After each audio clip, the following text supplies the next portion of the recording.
Diana Reeves had always been the kind of teacher children remembered forever. And in the quiet town of Millfield Springs, that's exactly what she wanted to be. The small community nestled between the Cascade foothills seemed frozen in time, where Friday night football games drew the entire population and everyone knew which house baked the best cookies for the school fundraiser. For 7 years, Diana had taught kindergarten at Millfield Elementary, watching 5-year-olds discover the magic of reading while keeping a secret that could have changed everything. What those 200 children and their families didn't know was that their gentle, soft-spoken teacher had once been the military's most classified weapon, a counter-terrorism specialist whose 90-second response protocols had saved more lives than anyone would ever know. Before we jump back in, tell us where you're tuning in from.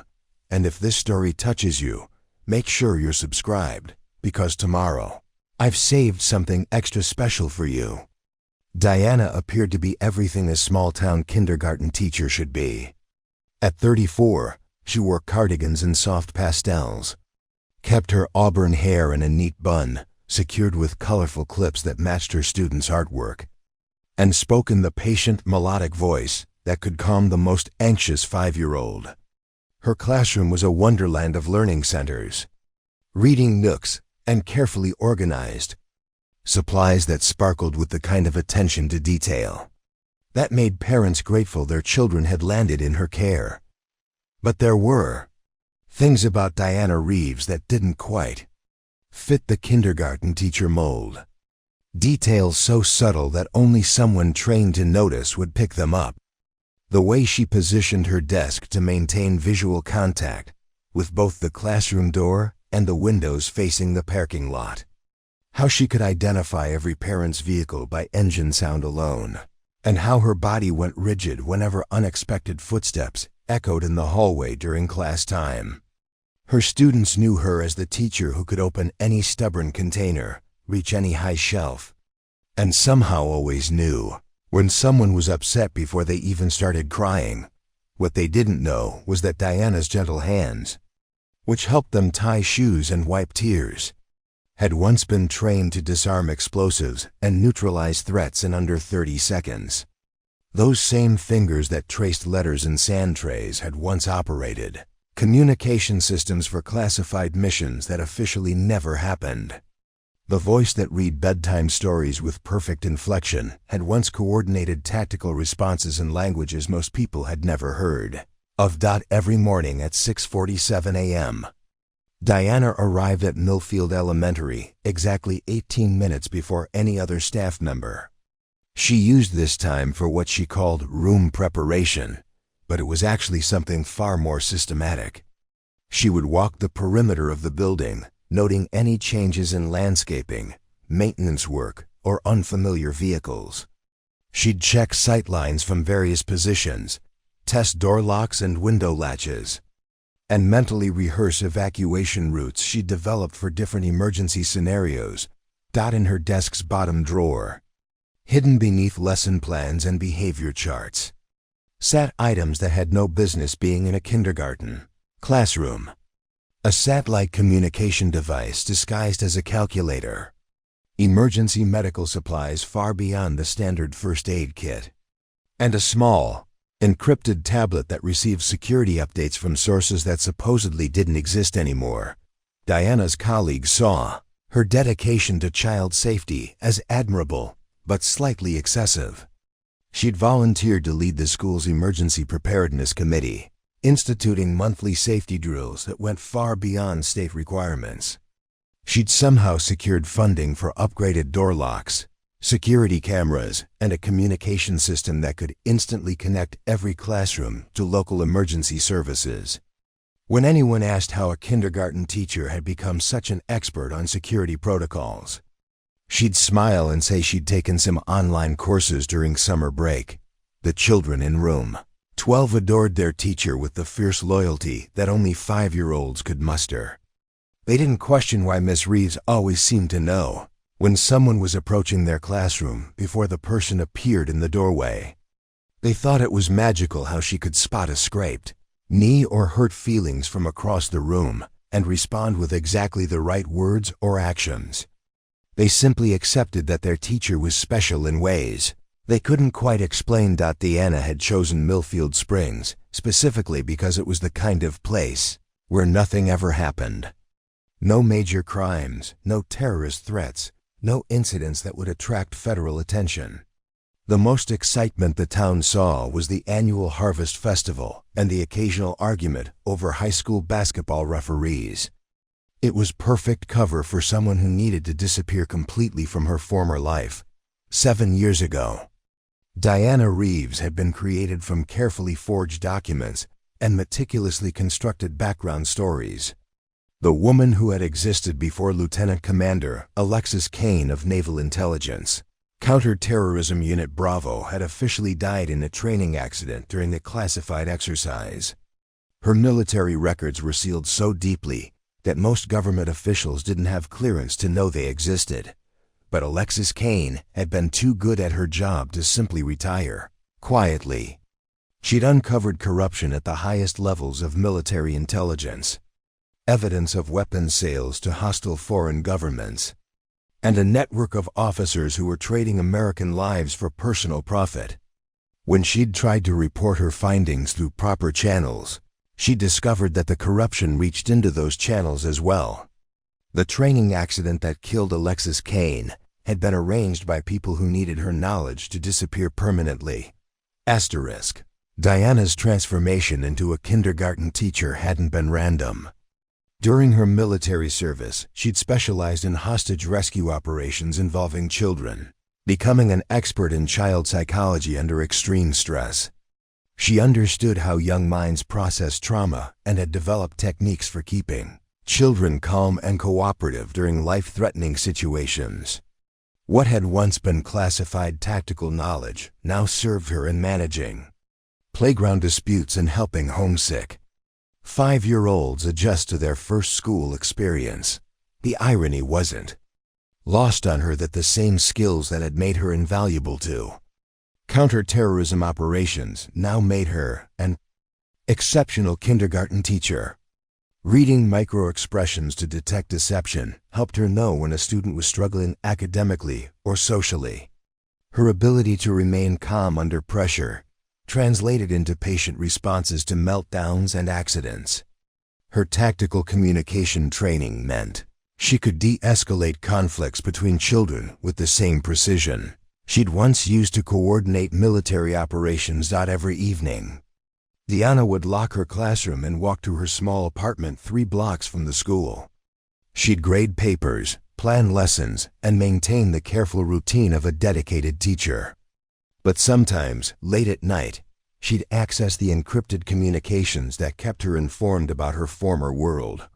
She knew that the people who'd tried to kill Alexis Kane were still out there, still profiting from their betrayals, still dangerous to anyone who might expose them. Diana had made peace with her decision to disappear. She'd traded a life of global significance for the simple joy of watching children discover they could read, solve problems, and be kind to each other. It wasn't the life she'd planned, but it was a good life, meaningful in ways that classified missions had never been. As she prepared for another normal Tuesday morning, arranging reading materials and setting up art supplies for her 22 kindergartners, Diana had no way of knowing that her 2 lives were about to collide in the most violent way possible. The skills she'd buried, the training she'd tried to forget, and the warrior she'd hidden beneath cardigans and patience were about to become the only things standing between her students and a threat that would test every second of her classified education. In exactly 4 hours and 37 minutes, Diana Reeves would cease to exist, and Alexis Kane would emerge to save 200 children in precisely 90 seconds of controlled chaos that would change Millfield Springs forever. Preparing and narrating this story took us a lot of time. So if you are enjoying it, subscribe to our channel. It means a lot to us. Now back to the story. The basement storage room beneath Millfield Elementary held more than forgotten textbooks and broken playground equipment. 3 levels down, accessible only through a maintenance tunnel that didn't appear on any architectural plans. Diana had created something that would have terrified the school board and impressed Pentagon security specialists in equal measure. She called it her resource center, though it bore no resemblance to the cheerful learning spaces upstairs. The walls were lined with military-grade communication equipment, encrypted servers that maintained connections to intelligence networks she officially no longer accessed, and detailed surveillance feeds from cameras she'd quietly installed throughout the school and surrounding neighborhood over the past 7 years. Diana had built this sanctuary methodically, using skills learned during deep cover operations, where establishing secure safe houses meant the difference between mission success and body bags. Every piece of equipment had been acquired through channels that existed in the gray spaces between legal and classified, paid for with funds transferred through accounts that traced back to her former life as Alexis Kane. Centerpiece of the room was a tactical planning station that would have been familiar to any Special Operations Command Center. Digital maps displayed real-time positioning of every person in the school building, updated by sensors she'd embedded in the ventilation system during routine maintenance she'd volunteered to oversee. Emergency protocols were programmed for dozens of scenarios, from natural disasters to active shooter situations, each one calibrated specifically for the unique layout of Millfield Elementary. But the most revealing element of Diana's hidden world wasn't the technology, it was the wall of photographs she kept in a locked cabinet behind false panels. Images from her military service showed a woman who looked like Diana, but moved with lethal precision through environments where kindergarten teachers had no business surviving. As she was rappelling from helicopters over hostile territory, coordinating with international anti-terrorism units, and standing with teams of specialists whose faces had been digitally obscured for security reasons. One photograph, larger than the others and positioned where she could see it from her planning station, showed her receiving the Medal of Distinguished Service from a general whose name had been redacted from all official records. The ceremony had taken place in a bunker somewhere in the Middle East, with only 6 people present, all of whom were sworn to secrecy about operations that carried classification levels beyond most senators' clearance. Diana's transformation into a kindergarten teacher hadn't been just about hiding from her past, it had been about preparing for a future she hoped would never come. Every safety drill she conducted with her students contained elements of tactical training disguised as games. When they practiced quiet mouse during lockdown drills, she was teaching them how to minimize sound signatures.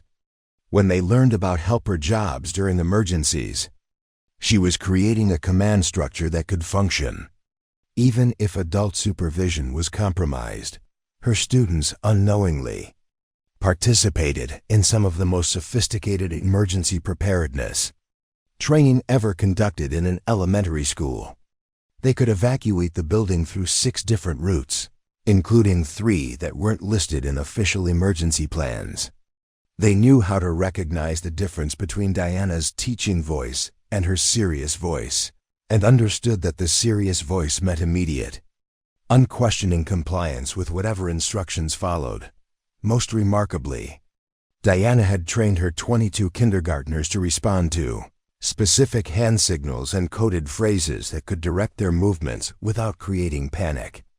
To them, it was just another way their creative teacher made learning fun.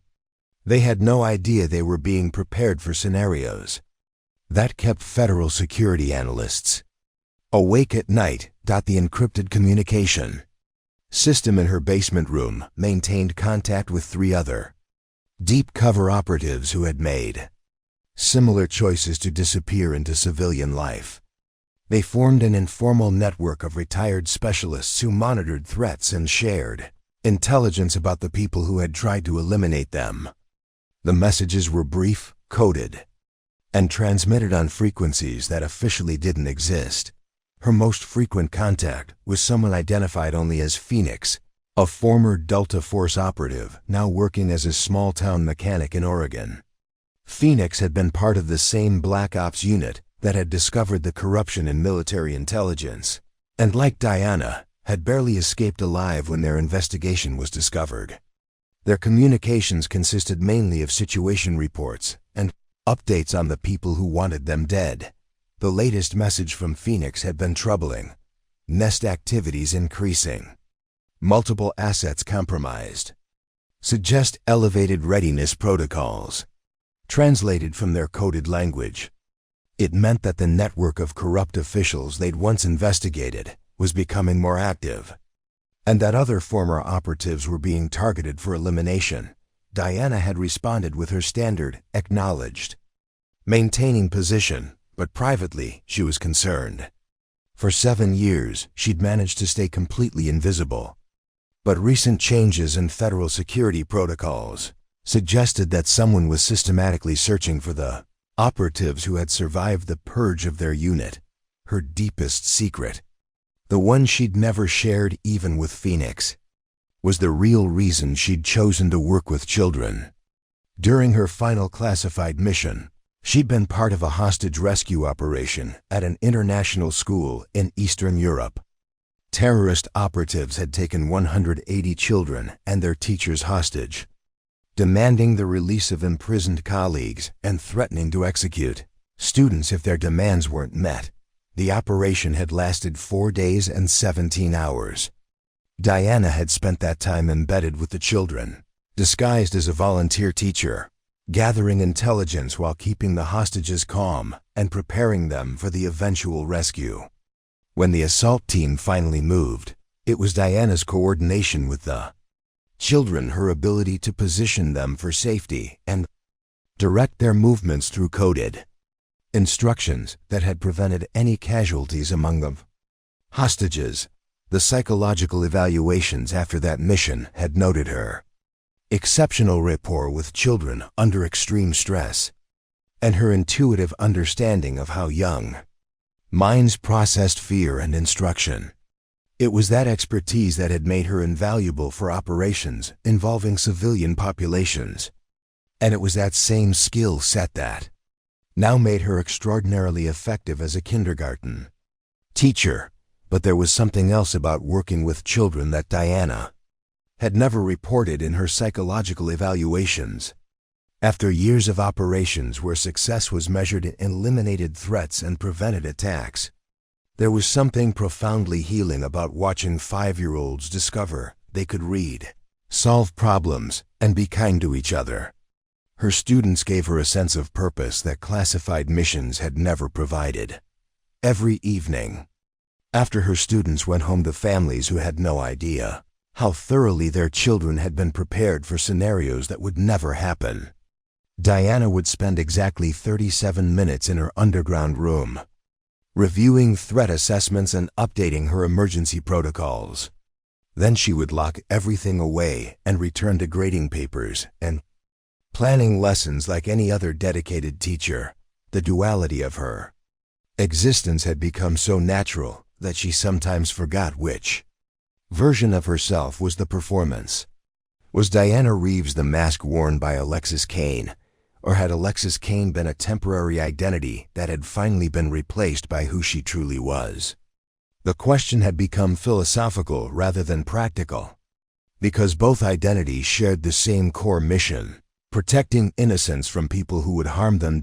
As autumn deepened in Millfield Springs, Diana maintained her careful routines while monitoring intelligence that suggested her peaceful existence might not last much longer. Federal investigations were getting closer to uncovering the networks that had tried to eliminate her unit, which meant the people responsible were becoming desperate enough to take risks they'd previously avoided. The encrypted tablet in her desk drawer had been receiving more frequent updates, indicating increased surveillance of schools, government facilities, and other locations where former operatives might have hidden.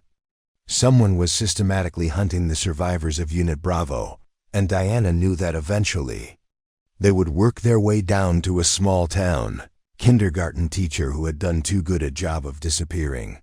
She'd prepared for this possibility, of course. Her emergency protocols included extraction procedures that could remove her from Millfield Springs in under 15 minutes, leaving behind no trace of Diana Reeves or evidence of her true identity. But as she watched her students work on their reading assignments, she realized that disappearing again would be harder than she'd anticipated. These children had become more than cover for her secret identity. They'd become the reason she fought to stay hidden. Every day she remained Diana Reeves was another day that 22 5-year-olds had a teacher who would literally die before letting anyone harm them. And in a world where innocents were increasingly under threat from people who viewed children as acceptable casualties, that dedication was becoming more valuable than any classified skill set she'd once possessed, the storm that would test. Every aspect of her preparation was approaching faster than her intelligence network realized, and when it arrived, Diana would discover that sometimes the most important mission was the one you never saw coming. Tuesday morning arrived with the deceptive calm that Diana had learned to distrust during her military service. The weather forecast called for clear skies and mild temperatures, perfect conditions for the outdoor learning activities she had planned for her kindergartners. But at 8:42 a.m., as she helped little Tommy Brennan tie his shoes near the classroom cubbies, her encrypted communication device vibrated with an emergency pattern she hadn't received in 7 years. The message was brief and devastating. Wolverine active. Multiple assets compromised. Immediate extraction recommended. Phoenix. Diana's blood turned to ice water. Wolverine was the code name for Director Harrison Voss, the man who had orchestrated the systematic elimination of Unit Bravo after they'd uncovered his arms-dealing network. If Voss was active again, it meant he'd either been released from the Black Site prison where he'd supposedly been held, or worse, he'd never been imprisoned at all and had been operating from within the system. The entire time, she finished helping Tommy with his shoes, her hands steady despite the adrenaline flooding her system. Years of training had taught her that panic was a luxury she couldn't afford, especially not when surrounded by 22 5-year-olds who trusted her completely. But her mind was already shifting into tactical mode, evaluating threats and calculating response protocols. The morning proceeded with forced normalcy. Diana guided her students through their reading circle, helped them with math manipulatives, and supervised their snack time, all while her enhanced situational awareness cataloged every sound from the hallway, every vehicle in the parking lot, every shadow that moved past the classroom windows. The other teachers noticed nothing unusual about her demeanor, but Diana's nervous system was operating at combat readiness levels. At 10:15 a.m. During independent reading time, she noticed the first anomaly. A white panel van had been parked across from the school's main entrance for 47 minutes, positioned to observe all entry and exit points. The van's occupants remained inside, and their vehicle's engine never turned. Off-standard surveillance protocol for teams. Maintaining rapid deployment capability. Diana moved casually to her desk and activated the discrete monitoring system she'd installed in her classroom. The facial recognition software immediately flagged 2 individuals in the van as former military contractors with connections to private security firms that had worked with Director Voss's network. Her worst fears were being confirmed in real time. She keyed a subtle response to Phoenix's message. Wolverine confirmed. Position compromised but unable to extract. Civilian dependents involved. In their coded language, this meant she was blown but couldn't abandon her students to whatever Voss had planned. The response came back within minutes. Understand. Support en route but ETA unknown. Suggest immediate defensive protocols. Diana closed the encrypted channel and returned her attention to her students, who were absorbed in their books and completely unaware that their teacher was calculating blast patterns and establishing internal defensive positions. She'd spent 7 years hoping this moment would never come. but she'd also spent 7 years preparing for it with the thoroughness that had kept her alive through 12 classified missions. At 11:30 a.m., as her students lined up for their scheduled bathroom break, Diana spotted the second surveillance team. This one consisted of 2 individuals in business attire positioned in the coffee shop across from the school, with clear sight lines to her classroom windows. Their positioning was professional, designed to maintain visual contact while appearing casual to untrained observers. But Diana wasn't an untrained observer. She recognized the tactical coordination of a team preparing for immediate action, and she knew that Voss's people wouldn't maintain surveillance indefinitely. Whatever they were planning would happen soon, probably during the lunch period when the school's normal routines created maximum chaos and confusion. She guided her students to the restroom with practiced calm, but used the brief separation from her classroom to access the emergency communication system she'd installed in the hallway. A series of coded messages went out to the principal's office, the school's security coordinator, and directly to the county sheriff's department. To anyone monitoring official channels, these would appear to be routine maintenance notifications and scheduling updates. In reality, they were alerts that Millfield Elementary was about to become a target. Returning to her classroom, Diana began implementing protocols she'd hoped never to use. She casually repositioned furniture to create better defensive angles and cover positions. She moved her students' emergency supply backpacks, which contained far more than standard first aid materials, to easily accessible locations. Most importantly, she activated the silent alarm system that would lock down the building and alert federal authorities to a potential national security incident. Her students noticed none of these preparations. They were focused on the special art project Diana announced for after lunch, a collaborative mural that would require them to work in small groups around the classroom. What they didn't know was that she was positioning them in locations that maximized their protection and minimize their exposure to potential threats from windows or doorways. At 12:15 p.m. during lunch period, Diana's tactical display showed 5 additional vehicles taking positions around the school perimeter. The surveillance had become a containment operation, and she knew that Voss's team was preparing to move. Her encrypted tablet displayed incoming intelligence from Phoenix's network.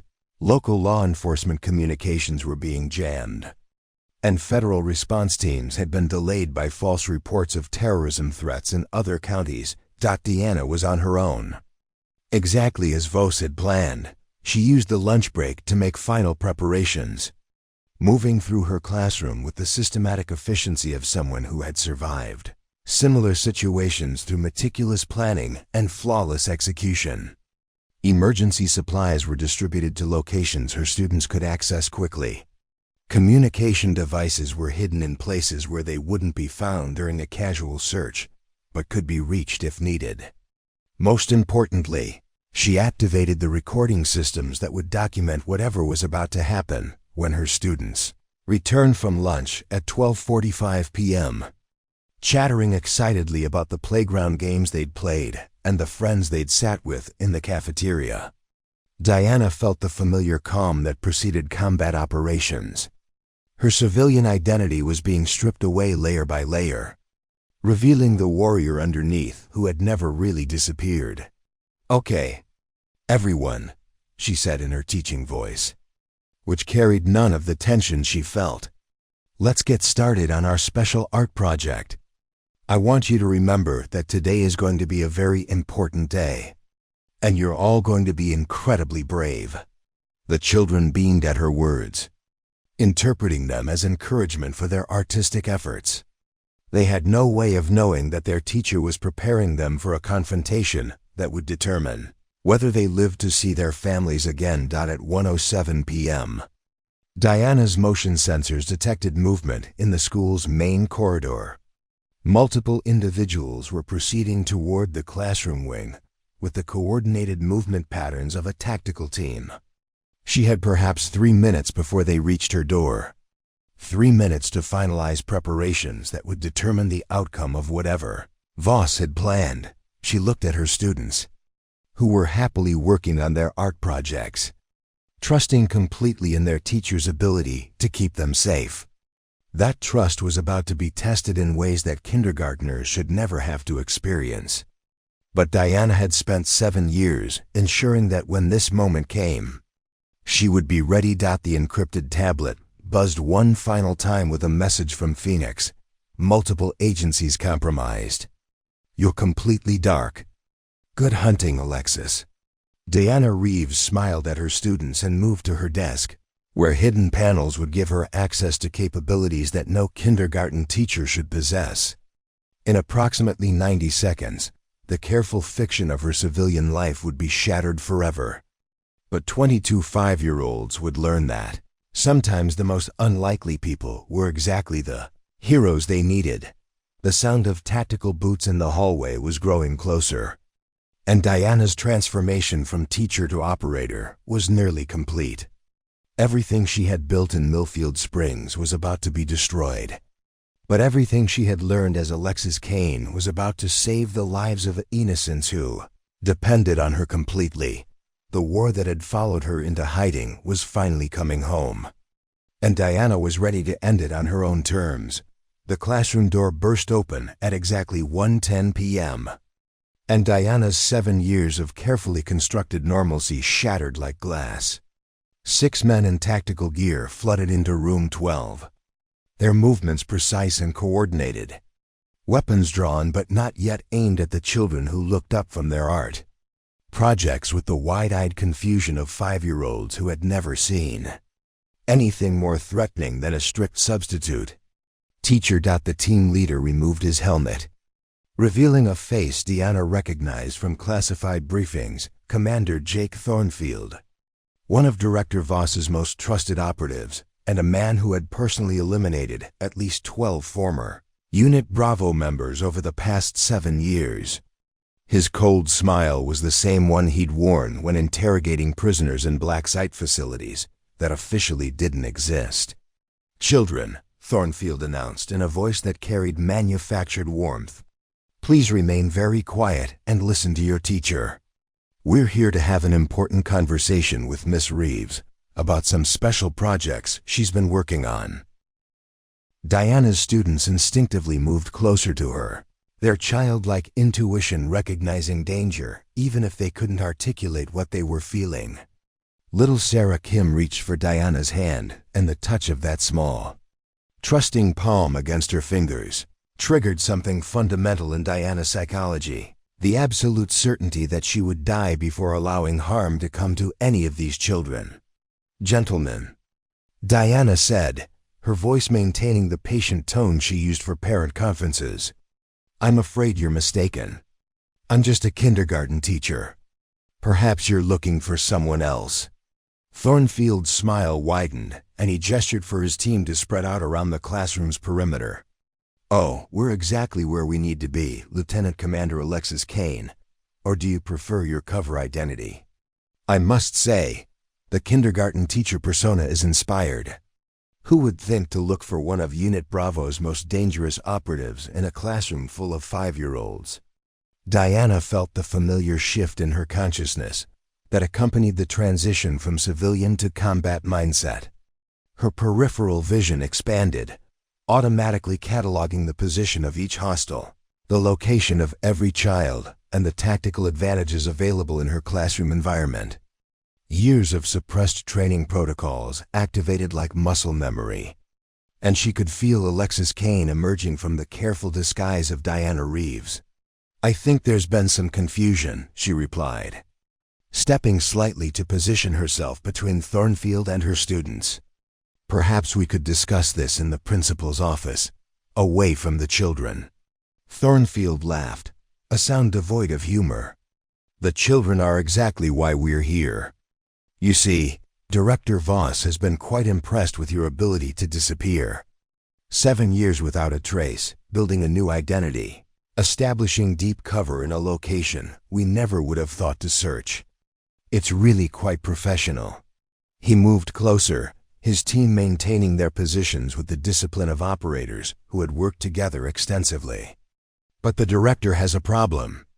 You and your surviving Unit Bravo colleagues possess information that could be embarrassing if it ever became public.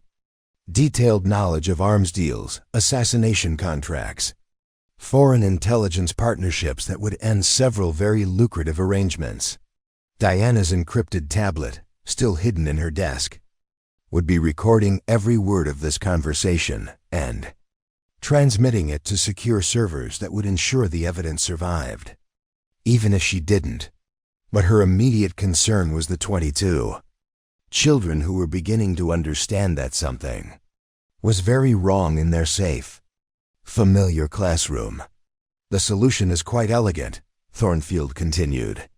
A tragic school shooting. Mentally unstable teacher snaps under pressure, kills her students, then turns the weapon on herself. By the time investigators sort through the carnage, Diana Reeves will be revealed as Alexis Kane, a dangerous fugitive who had been hiding among innocent children. The public will be horrified, but they'll also understand why such a person had to be eliminated. Diana's training kicked in with crystalline clarity. Thornfield's plan was operationally sound, but tactically flawed. He was explaining too much, revealing information that suggested he expected no survivors to contradict his narrative. That meant his team intended to eliminate everyone in the classroom, then stage the scene to support their cover story.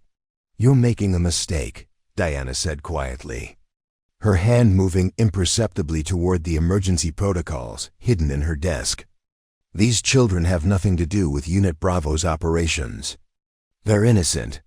"Innocence is a luxury we can't afford," Thornfield replied. "Director Voss has been very clear about the necessity of complete operational security. No witnesses, no loose ends, no possibility of future complications." One of Thornfield's men shifted position near the classroom windows, and Diana recognized the movement pattern of someone preparing to establish overwatch for a contained execution site. They weren't planning to make this quick. They intended to ensure that every child was accounted for before staging the scene. "However," Thornfield said, his tone becoming almost conversational, "the director is not without mercy. If you cooperate fully, provide us with the locations of your surviving Unit Bravo colleagues and the complete details of your intelligence networks, we might be willing to make this less traumatic for the children. Quick and painless rather than the prolonged terror that would result from resistance." Diana looked at her students, who were huddled together near their art supplies, instinctively seeking the protection of their teacher's presence. Tommy Brennan was crying silently, his 6-year-old mind struggling to process the adult violence that had invaded his safe space. Sarah Kim still held Diana's hand, her grip tightening with each word that Thornfield spoke. "You have 30 seconds to decide," Thornfield announced, checking his tactical watch. "Cooperation and quick deaths, or resistance and extended suffering. Either way, this ends with everyone in this room being eliminated. But you can still choose how much pain these children experience before that happens." Diana felt the weight of every decision she'd made over the past 7 years. The choice to disappear rather than fight. The decision to become a teacher rather than a warrior. The daily selection of Diana's gentle patience over Alexis's lethal precision. All of those choices had led to this moment, where 22 5-year-olds depended entirely on skills she'd tried to bury and training she'd hoped never to use again. "You're right about one thing," Diana said, her voice beginning to carry the controlled authority that had once coordinated tactical operations across 3 continents. "This does end here. But you've made a fundamental error in your operational planning." Thornfield's expression shifted slightly, recognizing something in her tone that suggested the kindergarten teacher facade was beginning to crack. "And what error is that?" Diana smiled, and for the first time in 7 years, it was Alexis Kane's smile, cold, calculating, and absolutely lethal. "You assumed I was hiding from you because I was afraid of what you could do to me. But I wasn't hiding because I was scared of you, Commander. I was hiding because I was scared of what I would do to you, She activated the emergency protocol with a subtle gesture that appeared to be nothing more than adjusting her cardigan. Immediately, the classroom's reinforced security shutters began descending over the windows. The door locks engaged with an audible click, and the ventilation system shifted to positive pressure mode that would prevent any chemical agents from entering the room. "Children," Diana said in her teaching voice, but with an undertone of absolute command that every 5-year-old recognized as requiring immediate obedience. "Please move to your quiet reading corner and sit down exactly as we practice during our special safety games. Remember to be very still and very quiet until I tell you it's safe to move." Her students responded with the instant compliance that 7 years of subtle training had instilled in them. They moved quickly but calmly to the reinforced corner of the classroom where Diana had positioned protective barriers disguised as reading nooks and learning centers. Thornfield's team was already moving. Recognizing that their tactical situation had shifted dramatically in the past 30 seconds. But they were operating in an environment that Diana had spent 7 years preparing for exactly this scenario. And they were facing an opponent whose reputation for lethality had been legendary even among special operations communities. "Gentlemen," Diana said, her transformation from teacher to operator now complete. "You have approximately 60 seconds before backup protocols activate and this situation becomes much more complicated for everyone involved. I suggest you reconsider your operational objectives."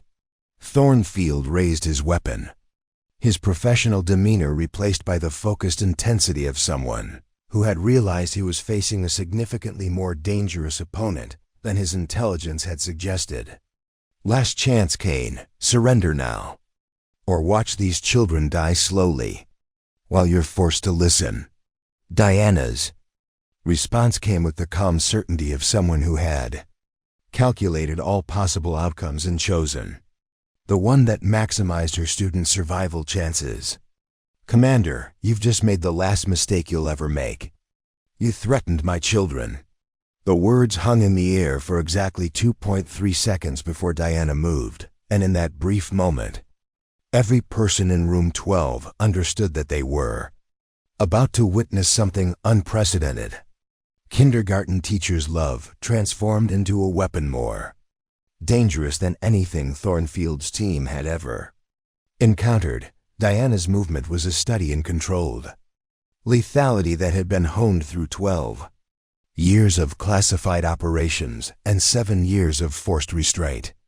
Her right hand swept across her desk's hidden panel, releasing the emergency weapons cache she'd hoped never to access, while her left hand triggered the classroom's advanced defensive systems that would level the playing field between 6 armed operatives and 1 kindergarten teacher who refused to let her students become casualties. The transformation was immediate and terrifying.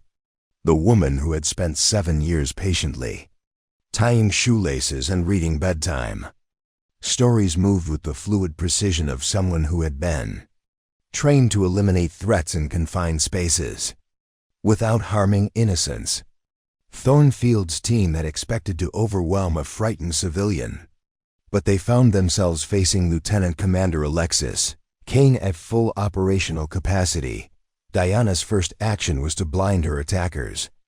The classroom's lighting system, which she had quietly upgraded with military-grade tactical capabilities, strobed with disorienting frequency, while releasing a fine mist of capsaicin compound through the ventilation system, enough to severely impair vision and breathing for anyone not equipped with proper filters. But harmless to children, positioned in the protected reading corner where Diana had installed independent air circulation, Thornfield's men immediately began coughing and struggling with their vision, their tactical advantage diminished by environmental controls they hadn't known existed. Diana used their momentary disorientation to position herself between the hostiles and her students, accessing weapons that had been concealed in classroom furniture, designed to appear completely innocent to any inspection. Tactical withdrawal.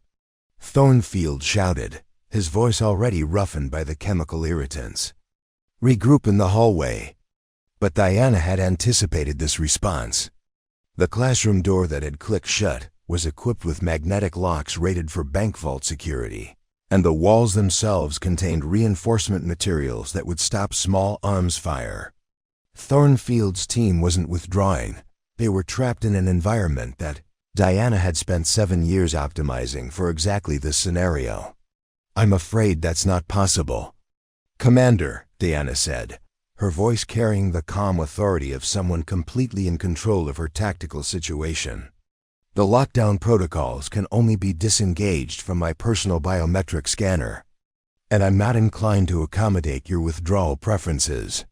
Her students, trained through years of disguised safety drills, remained perfectly still in their protected corner. They could hear the adult voices becoming more urgent and frightening, but they trusted their teacher completely and followed the instructions they had practiced dozens of times without understanding why such games had been necessary. Diana's second action was to isolate and eliminate the immediate threats while minimizing trauma to her students. The classroom's sound dampening system, originally installed to help children with sensory processing issues, now prevented the sounds of combat from reaching dangerous psychological levels for 5-year-old minds. Thornfield recovered faster than his team, his special operations training allowing him to adapt to unexpected environmental hazards. He raised his weapon toward Diana, but found himself facing an opponent who had already calculated his movement patterns and positioned herself with tactical superiority. "You're making this harder than it needs to be," Thornfield said. His breathing labored from the chemical irritants. "The children will be traumatized regardless. Surrender now, and we can end this quickly." Diana's response came in the form of precise, non-lethal takedowns that demonstrated capabilities no kindergarten teacher should possess. Her movements were economical. The transformation was immediate and terrifying. The woman who had spent 7 years patiently tying shoelaces and reading bedtime stories moved with the fluid precision of someone who had been trained to eliminate threats in confined spaces without harming innocents. Thornfield's team had expected to overwhelm a frightened civilian, but they found themselves facing Lieutenant Commander Alexis Kane at full operational capacity. Diana's first action was to blind her attackers.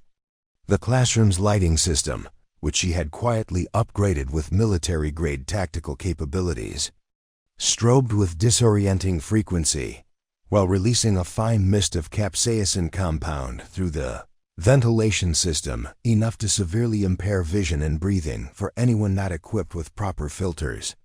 But harmless to children, positioned in the protected reading corner where Diana had installed independent air circulation, Thornfield's men immediately began coughing and struggling with their vision. Their tactical advantage diminished by environmental controls they hadn't known existed. Diana used their momentary disorientation to position herself between the hostiles and her students, accessing weapons that had been concealed in classroom furniture, designed to appear completely innocent to any inspection.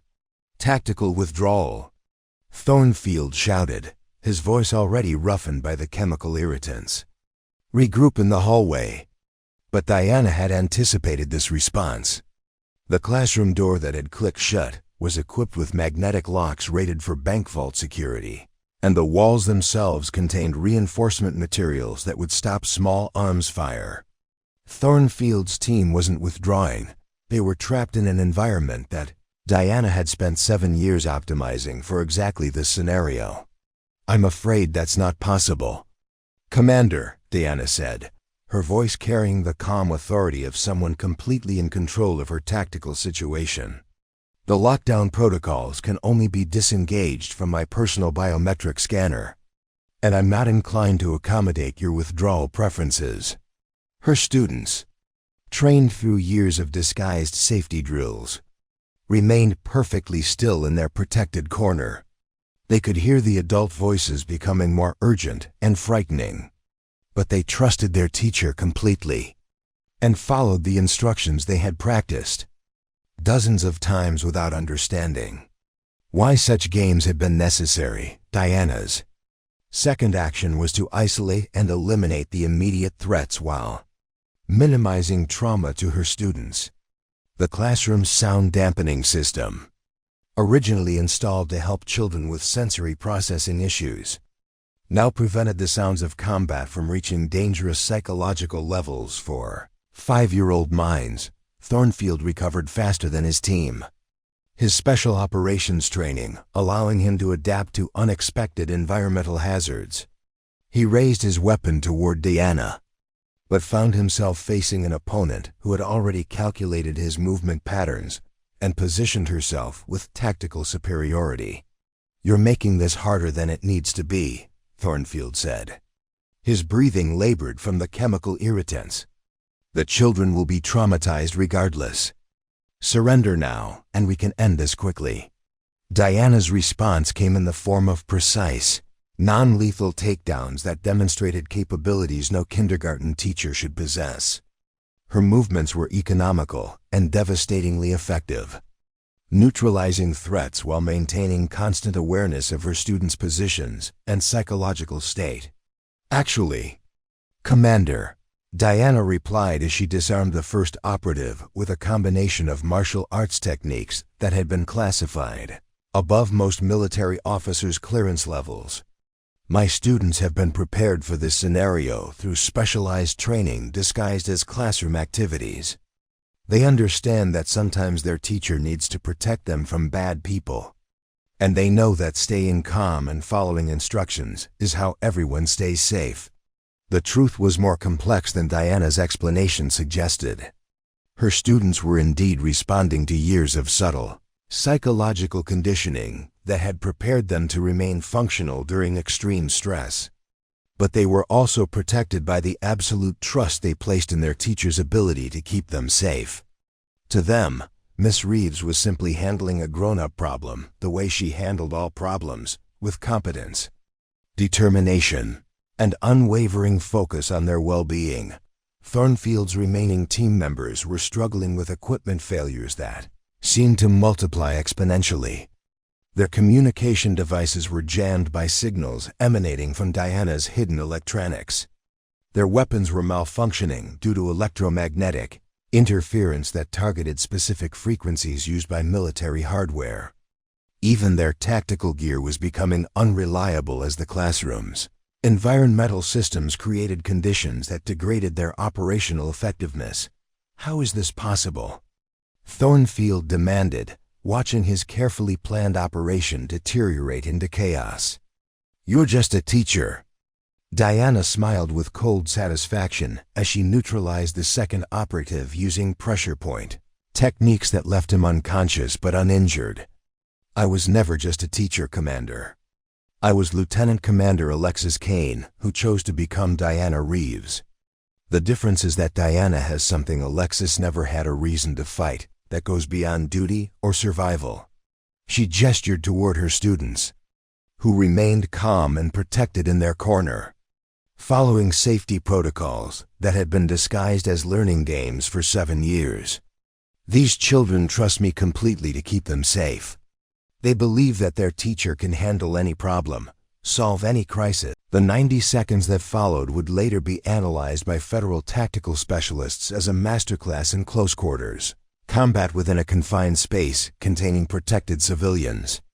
Diana moved through Thornfield's remaining team with the methodical precision of someone who had spent years calculating exactly how to neutralize multiple armed hostiles in her classroom without endangering a single child. Her students slept peacefully in their reinforced corner, protected by sound-dampening materials and sedative compounds that ensured they would wake with no memory of the violence that was saving their lives.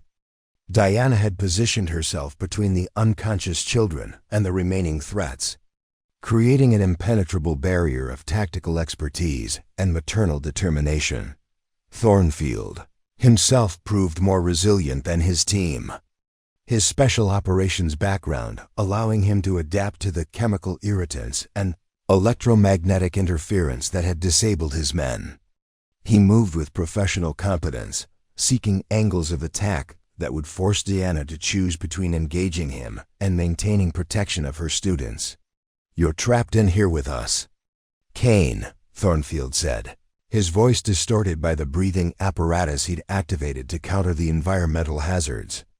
"Even if you eliminate my team, you can't stay in this room forever. Eventually, you'll have to come out, and when you do, we'll be waiting." Diana's response came in the form of advanced tactical maneuvers that demonstrated capabilities beyond standard military training. She used the classroom's furniture and equipment as both weapons and defensive positions, turning educational materials into tactical advantages that Thornfield couldn't have anticipated. "Actually, Commander," Diana replied as she neutralized the third operative using a combination of pressure points and leverage that left him unconscious but breathing. "You've fundamentally misunderstood the tactical situation. I'm not trapped in here with you. You're trapped in here with me. In an environment I've spent 7 years optimizing for exactly this scenario."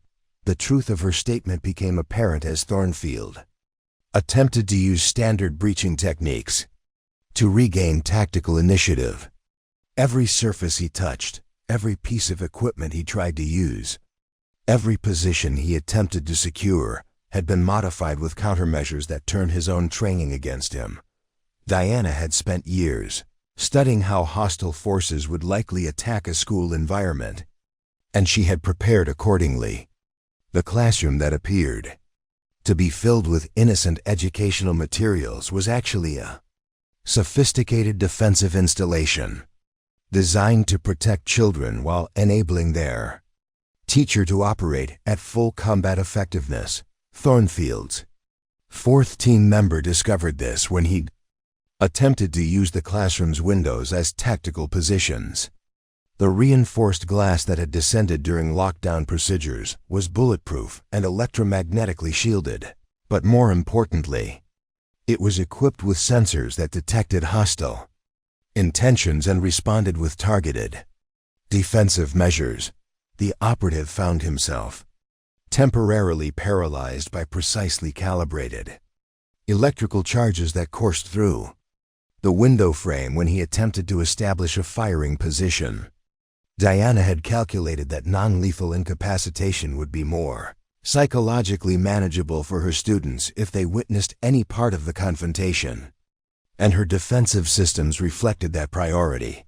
"Your intelligence was incomplete, Commander," Diana said as she systematically dismantled Thornfield's tactical advantages. "You prepared to fight a hiding operative, but I'm not hiding anymore. I'm protecting. And protection requires a completely different skill set than survival." Thornfield was beginning to understand the scope of his operational failure. His team had been trained to eliminate targets and extract intelligence, but Diana was operating under parameters that prioritized the absolute safety of innocent civilians. Her tactical responses were constrained by the need to ensure that 22 sleeping children remained unharmed, but within those constraints, she was demonstrating lethality that exceeded anything in his experience. The fifth operative attempted to use communication equipment to call for backup, only to discover that Diana's electromagnetic countermeasures were more sophisticated than military-grade jamming systems. Not only were his transmissions blocked, but his equipment was actively being reprogrammed to send false status reports that would delay any external response to the situation. "How long have you been planning this?" Thornfield demanded as he watched his carefully coordinated operation collapse into chaos. His breathing was becoming more labored as the classroom's environmental controls continued to degrade his teams. Operational capacity. Diana smiled with cold satisfaction as she moved into position to neutralize the remaining threats. 7 years, Commander. Every day for 7 years, I've been preparing for the possibility that someone would threaten my students. Every modification to this classroom, every safety drill, every piece of equipment I've installed, has been designed with one objective: ensuring that these children remain safe regardless of what kind of danger finds them. The realization hit Thornfield like a physical blow. Diana hadn't just been hiding in Millfield Springs, she had been preparing for war. The kindergarten teacher identity wasn't just cover. It was camouflage for someone who had spent years transforming an ordinary school into a fortress designed to protect the most innocent victims of adult violence. "You're insane," Thornfield said, his voice carrying the first hint of fear he'd shown since entering the classroom. No rational person spends 7 years preparing for a scenario like this. Diana's expression shifted, and Thornfield saw something in her eyes that made him understand why. Alexis Kane's operational records had been classified beyond presidential clearance levels. It wasn't insanity, it was the absolute clarity of someone who had found a purpose worth dying for, and the skills to ensure that death wouldn't be necessary. "Rational people don't threaten children, Commander," Diana replied as she neutralized the 6th operative with techniques that left him unconscious but uninjured. "But when irrational people make that choice, they discover that some of us have spent our entire careers learning how to stop them." Thornfield found himself alone in a classroom with an opponent who had just systematically defeated his entire team without causing a single permanent injury, while maintaining perfect protection of 22 sleeping children. His tactical situation had deteriorated beyond recovery, but his operational parameters still required him to complete his mission. "Director Voss will never stop hunting you," Thornfield said, raising his sidearm with hands that no longer shook from chemical irritants, but from the recognition of imminent defeat.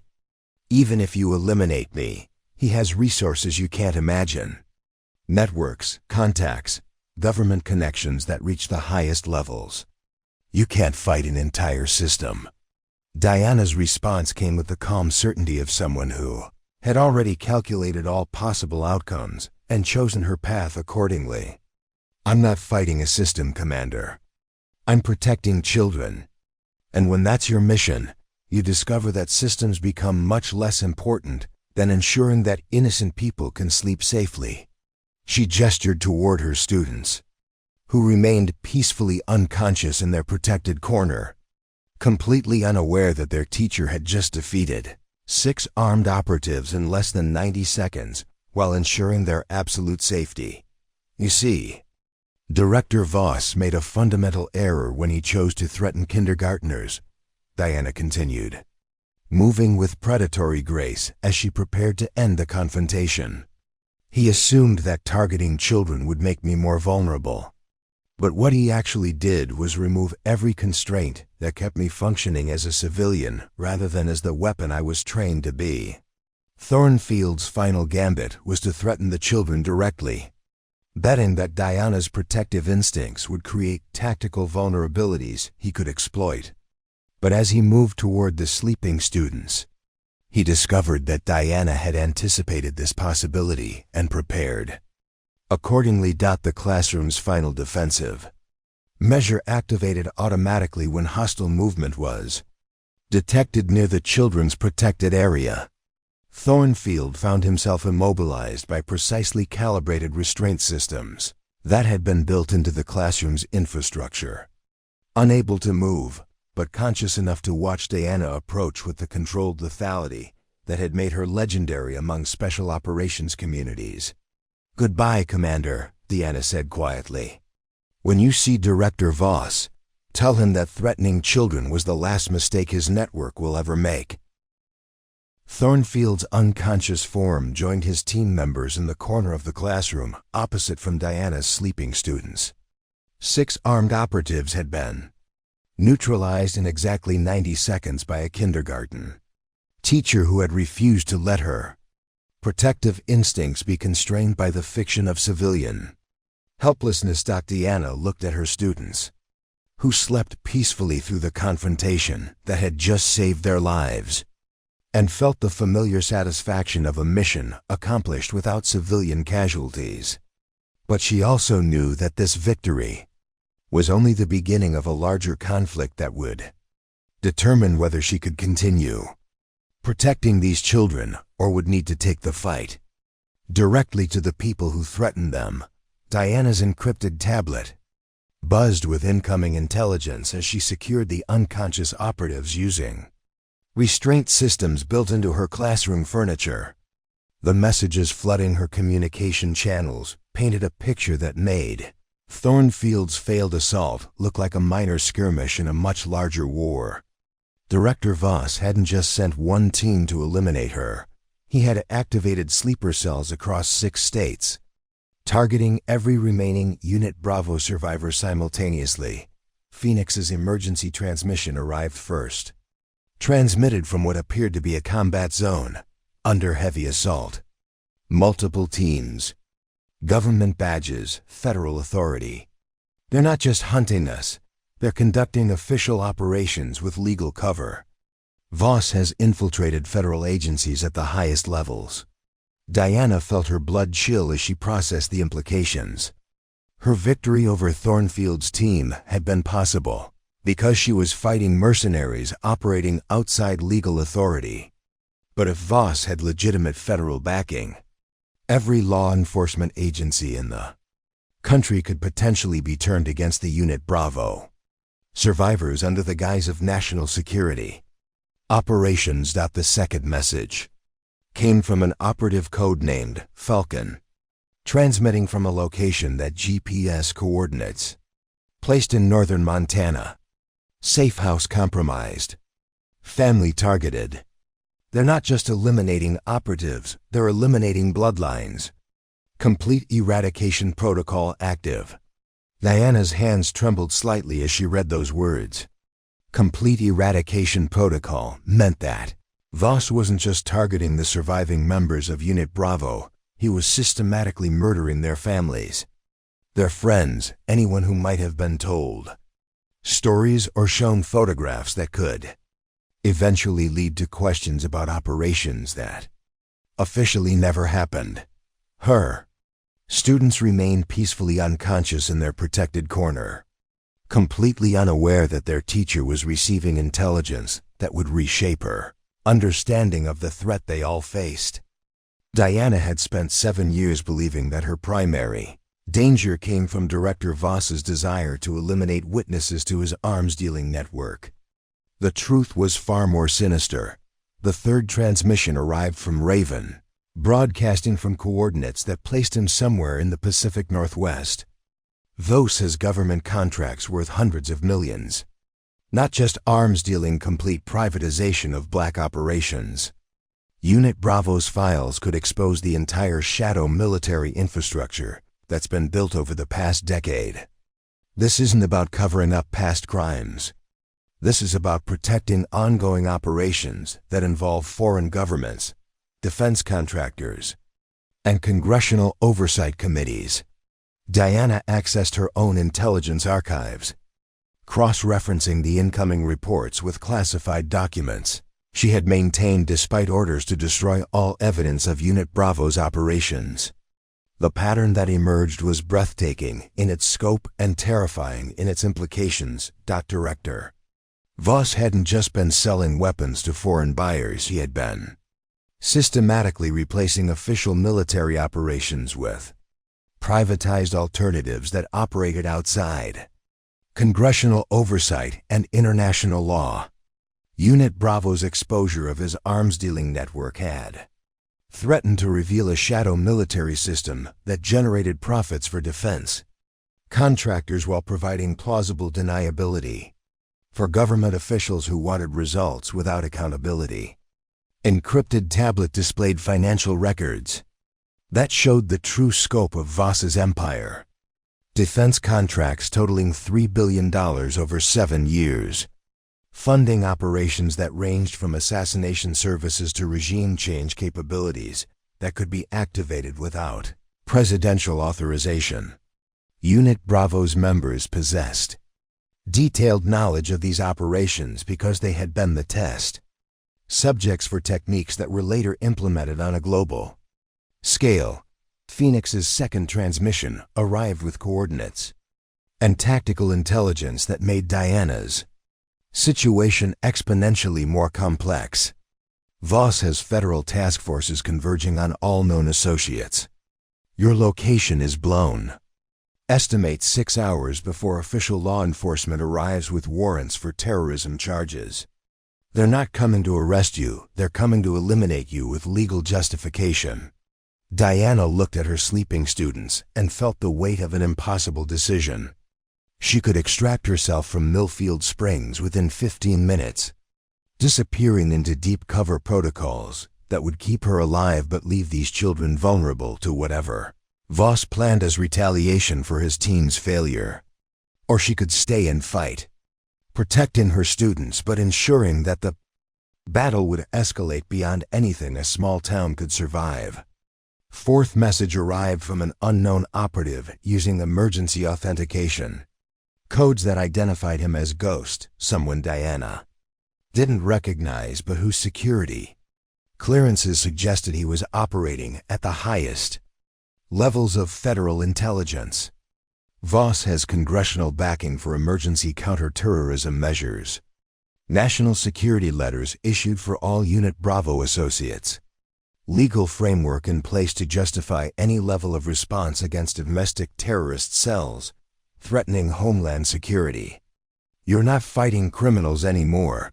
You're fighting the United States government.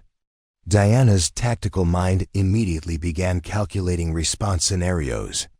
But every option involved civilian casualties that she couldn't accept. If she fought federal agents, she would be confirming Voss's narrative that Unit Bravo survivors were domestic terrorists. If she surrendered, she would be eliminated in federal custody. And her students would lose the only protection standing between them and Voss's retaliation protocols. The encrypted tablet displayed incoming intelligence about Voss's current operations. And Diana felt her world shift as she understood the true scope of what Unit Bravo had discovered 7 years ago. They hadn't just uncovered arms dealing, they had stumbled onto evidence that the United States military was being systematically privatized by corporations that operated beyond government oversight.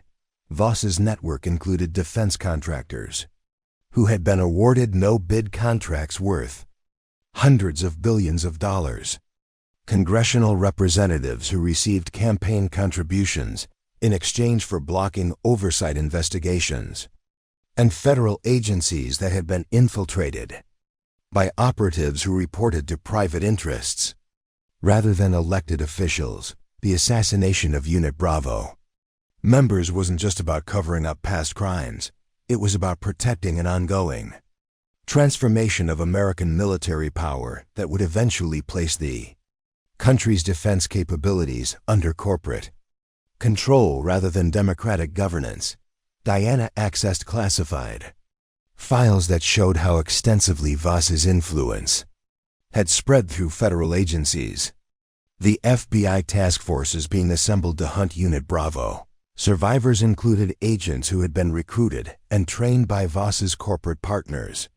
The congressional representatives authorizing emergency counterterrorism measures had received millions in campaign contributions from defense contractors who profited from privatized military operations. Most disturbing of all, the legal framework being used to justify the elimination of Unit Bravo survivors had been developed specifically to deal with military personnel who possessed knowledge of operations that could embarrass corporate interests. Diana and her fellow survivors weren't just witnesses to criminal activity, they were obstacles to a fundamental restructuring of American democracy that would place military power in private hands. Phoenix's final transmission carried coordinates and tactical intelligence that forced Diana to confront the magnitude of her situation. Voss has activated corporate security teams with federal authority. They're not bound by rules of engagement that protect civilians. Estimate 200+ operatives converging on survivor locations. This is total war with unlimited resources and government backing. Diana looked at her students, who slept peacefully in their protected corner, trusting completely that their teacher would keep them safe from dangers they couldn't understand. But the threat approaching Millfield Springs was beyond anything she had prepared for. And protecting these children would require resources and capabilities that exceeded even her extensive planning. The encrypted tablet buzzed with one final message, this one carrying authentication codes that identified it as coming from the highest levels of military intelligence. Unit Bravo. Survivors represent the only remaining evidence of constitutional violations that could bring down the current shadow military infrastructure. Voss has been authorized to use any means necessary to eliminate this threat. Consider yourselves at war with forces that have effectively captured significant portions of the federal government. Diana powered down the tablet and looked around her classroom, where educational materials and children's artwork created a scene of innocent normalcy that would soon be shattered by forces that viewed kindergarteners as acceptable casualties in a war for control of American military power. She had 90 minutes before the first federal task forces would arrive in Millfield Springs. 90 minutes to decide whether to abandon the children she had spent 7 years protecting, or to make a stand that would pit a kindergarten teacher against the combined resources of corporate interests that had infiltrated the highest levels of government. Diana Reeves had been created to hide from this war, but Alexis Kane had been trained to fight it. The question was whether one person, no matter how skilled or dedicated, could protect innocent lives against enemies who had captured the very institutions designed to serve and protect American citizens. Diana spent the first 30 minutes of her deadline implementing protocol she had hoped never to activate. Her sleeping students remained peacefully unconscious as she transformed Millfield Elementary from a place of learning into a fortress designed to protect innocent lives against overwhelming force. The tactical modifications she had quietly installed over 7 years were about to be tested against resources that included federal authority, unlimited funding, and operatives who viewed civilian casualties as acceptable losses. The school's communication system crackled to life with her voice, reaching every classroom. This is Diana Reeves. Emergency Protocol 7 is now active. All staff and students should proceed immediately to designated safe rooms and remain there until further notice. This is not a drill. Principal Martinez's voice responded over the intercom. Diana, what's happening?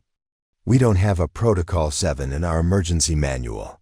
You do now, Diana replied, her fingers flying across tactical keyboards that had been disguised as educational technology. Federal agents are approaching the school with hostile intent. I need you to trust me and follow my instructions exactly. The safety of 200 children depends on your cooperation. Diana's intelligence networks had provided precise timing for the federal task forces converging on Millfield Springs. She had 58 minutes before the first teams would establish perimeter positions around the school. 43 minutes before they would begin tactical assessment of the building. 27 minutes before they would initiate what their orders classified as a counter-terrorism operation with civilian population present. But Diana's 7 years of preparation had anticipated this scenario. Every modification to the school's infrastructure, every safety drill she had conducted, every piece of equipment she had quietly installed, had been designed for the moment when federal resources would be turned against the children she had sworn to protect. The school's lockdown system activated with military precision. Reinforced barriers descended over windows and entrances. Interior walls shifted to create protected corridors that would channel any assault force into predetermined kill zones while keeping students and staff in areas that could withstand direct military attack. The building's communication system switched to encrypted channels that could coordinate defensive operations while maintaining contact with friendly intelligence networks. Most importantly, Diana activated the documentation protocols that would record everything about to happen.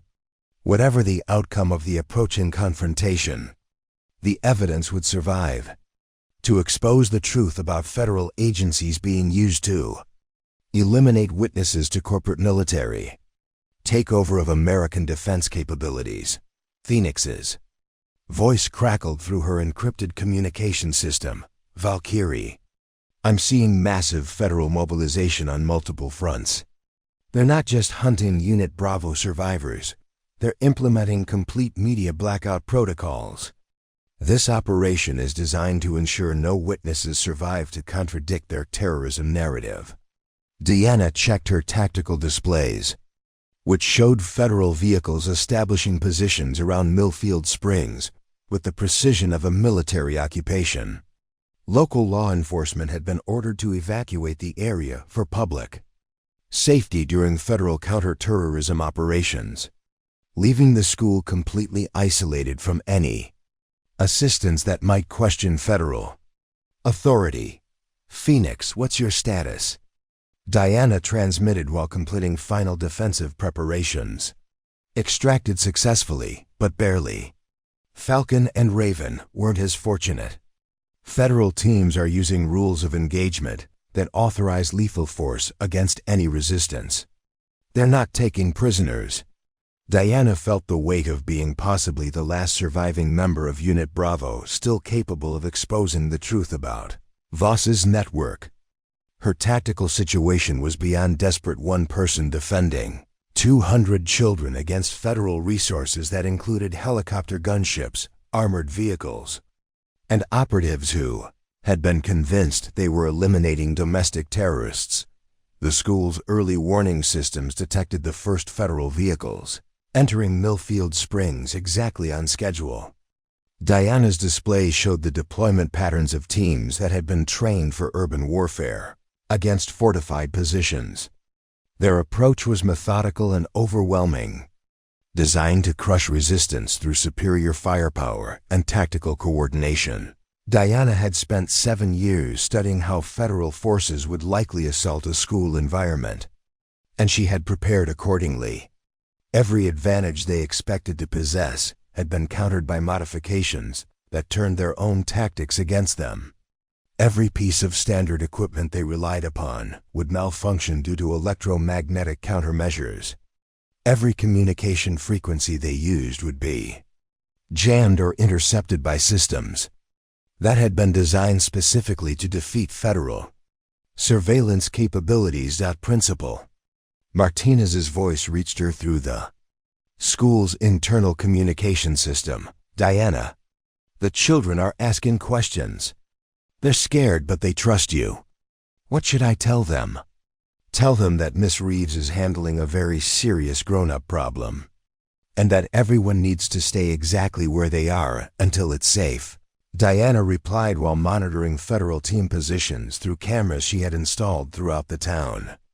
Tell them that sometimes teachers have to protect children from bad people, even when those bad people are wearing official uniforms.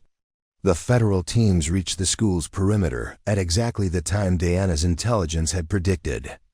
Their initial assessment would reveal a building that appeared to be in standard lockdown mode, with no indication of the sophisticated defensive capabilities that had been built into its structure.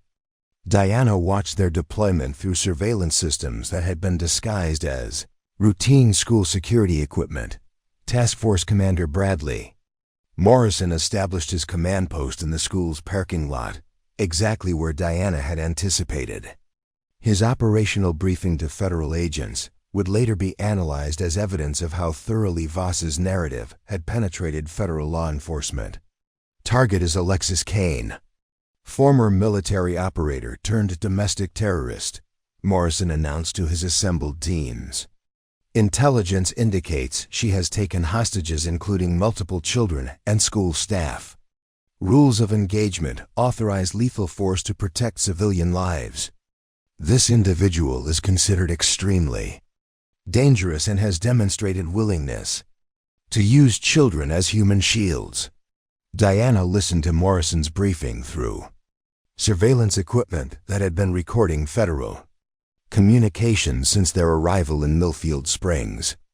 Every word would become evidence of how legitimate law enforcement had been manipulated into targeting witnesses to corporate takeover of American military operations. The first federal assault began with tactical teams attempting to breach the school's modified entrances. Diana watched their confusion as standard breaching equipment failed to penetrate barriers that appeared to be constructed from ordinary school materials but had been reinforced with classified defensive technologies. Federal communications crackled with reports that made no tactical sense. Unable to breach main entrance. Construction appears to be hardened beyond educational facility standards. Electronic equipment experiencing widespread malfunctions. Recommend technical support assessment. Visual surveillance showing unexpected defensive modifications throughout target building. Diana's response was precise and devastating. The school's defensive systems activated in carefully orchestrated sequences that demonstrated capabilities no educational facility should possess. Federal teams found themselves facing electromagnetic pulses that disabled their equipment, chemical irritants that forced them to retreat, and structural modifications that channeled their movements into areas where they could be contained without harming students or staff. But Diana's most effective weapon was documentation. Every federal action was being recorded and transmitted to networks that would ensure the evidence survived regardless of the operation's outcome. Congressional representatives who had authorized counter-terrorism measures against Unit Bravo survivors would find their actions exposed to journalists who specialized in government corruption. Morrison's tactical assessment changed dramatically as his teams reported capabilities that exceeded anything in their briefings. Command target facility appears to have been modified with military-grade defensive systems, requesting authorization for enhanced assault protocols. The authorization came directly from Director Voss, speaking with federal authority that carried congressional backing. Authorization granted. Eliminate all resistance. Civilian casualties are acceptable. Losses if necessary to neutralize domestic terrorism. Threat. Diana's encrypted tablet recorded those words and immediately transmitted them to intelligence networks that would ensure Voss's authorization of civilian casualties became public knowledge.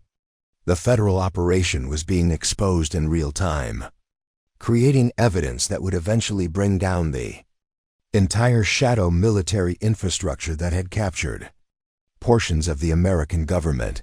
The second wave of federal assault involved helicopter, gunships and armored vehicles that had been authorized for use against what officials believed was a domestic terrorism stronghold.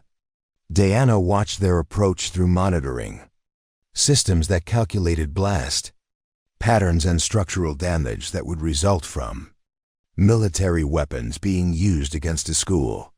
The building. Her response was immediate and comprehensive. The school's hidden defensive systems activated countermeasures that had been designed specifically to defeat military aircraft and armored vehicles. Electromagnetic pulses disabled helicopter electronics. Chemical compounds degraded vehicle armor. Most importantly, every federal action was being broadcast live to news organizations that had received anonymous tips about government forces attacking a school full of children. Morrison's final transmission to his command structure would later be used as evidence in congressional hearings about federal overreach. Target facility is defending with capabilities that exceed our intelligence estimates, requesting immediate military support to complete elimination of domestic terrorism threat located within civilian school facility. But by then, Diana's documentation protocols had already ensured that the truth about federal forces attacking a school would become impossible to suppress. The battle for Millfield Elementary was being won not through superior firepower, but through exposing the corruption that had turned legitimate law enforcement against innocent children and the teacher trying to protect them. The congressional hearing room fell silent as Senator Patricia Chambers concluded her reading of the evidence that had emerged from the Millfield Springs incident. Across from her, Director Harrison Voss sat in federal custody. His corporate military empire, dismantled by the very documentation protocols that Diana Reeves had activated during the siege of her elementary school. The truth about privatized military operations had proven impossible to suppress, once broadcast live to news organizations across the globe. "Mr. Voss," Senator Chambers said, her voice carrying the weight of constitutional authority that had been restored through Diana's sacrifice. "You authorized federal forces to attack a school building containing 200 children in order to eliminate a witness to your illegal activities. How do you justify ordering the death of kindergartners to protect corporate profits?" Voss's response would be recorded in congressional transcripts as evidence of how thoroughly private interests had corrupted federal agencies. The elimination of domestic terrorism threats requires difficult decisions. Civilian casualties were an acceptable cost to protect. National security operations that generate billions in revenue for American defense contractors. Senator Chambers looked at the evidence packets that continued to arrive from intelligence networks Diana had established during her years as a kindergarten teacher. Financial records proving congressional corruption. Communication intercepts showing federal agencies taking orders from corporate executives. Video documentation of military weapons being used against an elementary school building where children were hiding from their own government. The committee finds, Senator Chambers announced, that the systematic elimination of Unit Bravo survivors was conducted to protect criminal enterprises that had effectively captured portions of the United States military through corporate infiltration of federal agencies. This represents the most serious threat to constitutional governance that this committee has investigated in its 50-year history. 3 months after the siege, Millfield Elementary had been rebuilt with funding that came from congressional appropriations rather than corporate donations. The new building included genuine safety features designed to protect children from natural disasters and emergencies, but none of the military-grade defensive systems that Diana had installed during her 7 years of preparation for a war she had hoped would never come. Diana's students had returned to their classes with memories that had been carefully managed by child psychologists who specialized in helping young minds process traumatic experiences. To them, the day their teacher had saved their lives was remembered as the time Miss Reeves had kept them safe during a very serious grown-up problem that involved bad people who had tried to hurt children. Principal Martinez walked through the rebuilt hallways where educational artwork now hung in places where tactical equipment had once been concealed. The new kindergarten classroom looked exactly like what it was, a place designed for 5-year-olds to discover reading, mathematics, and the joy of learning from teachers who cared about their development. The children ask about Miss Reeves every day, Martinez told the federal investigators who continued to document the scope of Diana's preparations. They want to know when their teacher is coming back to read them stories and help them with their art projects. The investigators exchanged glances that carried the weight of classified information. Diana Reeves had vanished during the final moments of the siege, disappearing through extraction protocols that had removed her from federal custody before Director Voss's teams could eliminate the last witness to their criminal activities.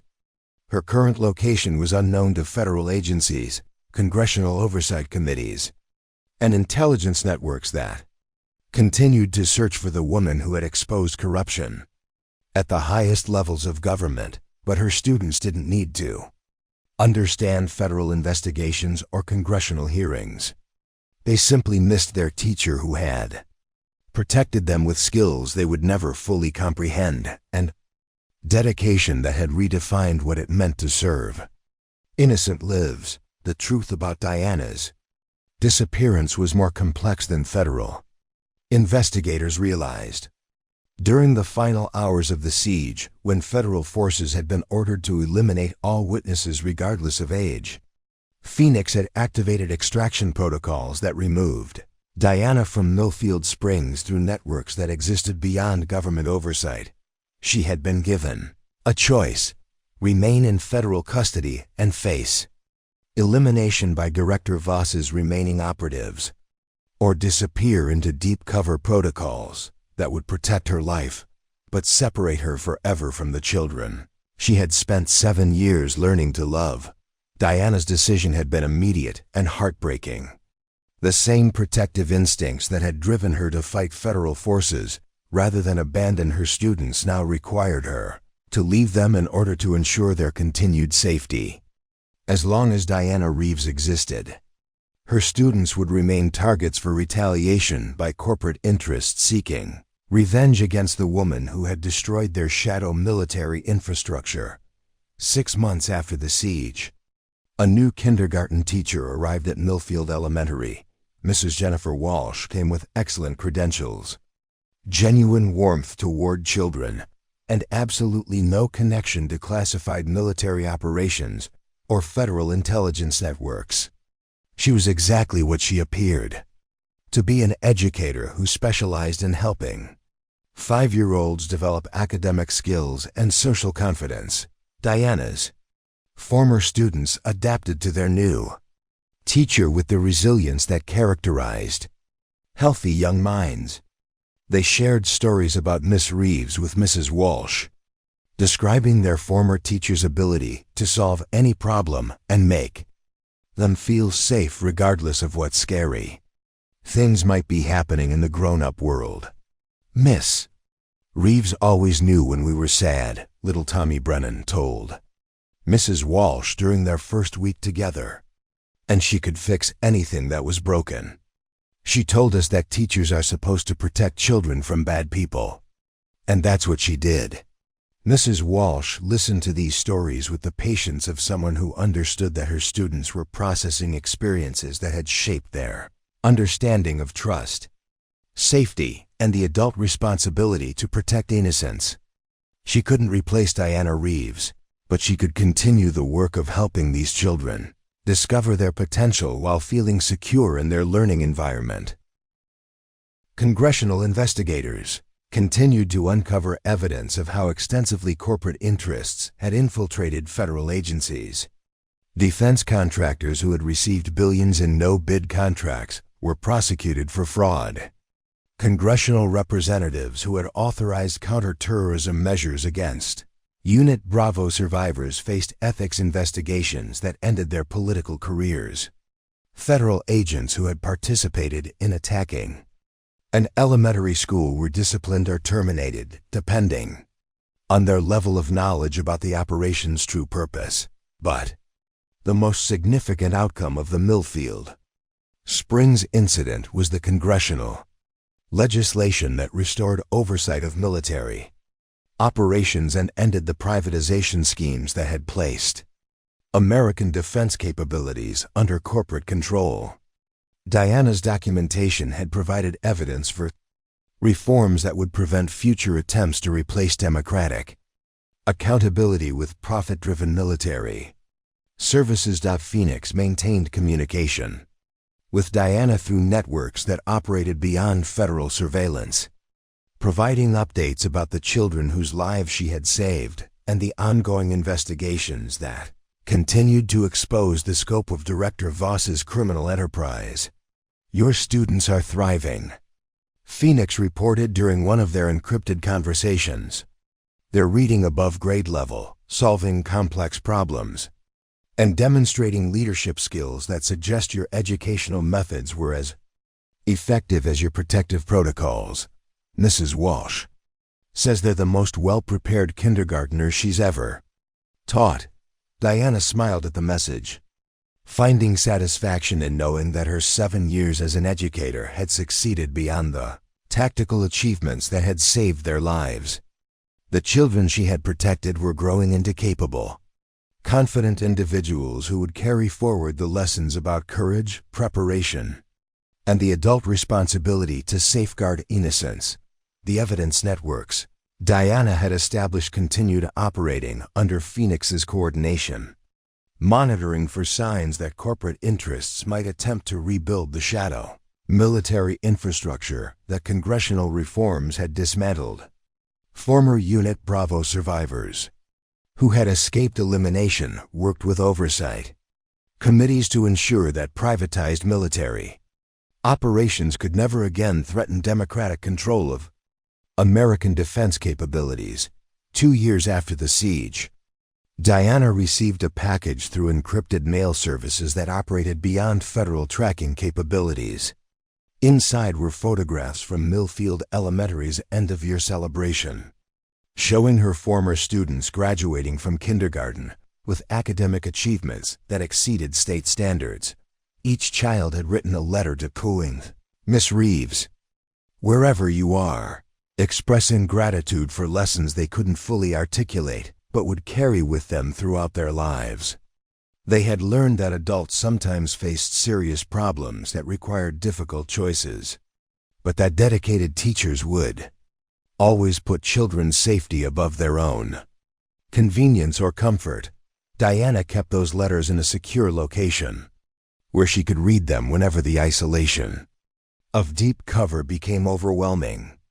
Her students had given her something that classified missions had never provided: the absolute certainty that her skills and dedication had been used to protect people who deserved protection rather than to serve political agendas that valued profits above human lives. Director Vos died in federal prison, his corporate military network destroyed by evidence that a kindergarten teacher had gathered during 7 years of patient preparation for a war she had hoped would never come. His death marked the end of the most serious threat to constitutional governance that the United States had faced since its founding. But Diana knew that other threats would emerge from different sources with different methods. That knowledge was why she continued training, continued preparing, and continued monitoring intelligence networks that watched for signs of institutional corruption that might threaten innocent lives. Diana Reeves no longer existed, but the woman who had chosen that identity continued the work of protecting people who couldn't protect themselves. Sometimes protection required combat operations that eliminated immediate threats. Sometimes it required intelligence gathering that exposed systemic corruption. Most often, it required the patient daily work of helping young minds develop the knowledge and confidence they would need to create a better world than the one they had inherited. In a classroom somewhere, beyond federal surveillance, where new students were learning to read and solve problems and trust in the adults responsible for their safety, the spirit of Diana Reeves continued through educators who understood that teaching was ultimately about preparing children to face whatever challenges awaited them with courage, intelligence, and absolute confidence that they were worthy of protection by people who would never abandon them to forces that valued power above innocence. Up next, you've got 2 more standout stories right on your screen. If this one hit the mark, you won't want to pass these up. Just click and check them out.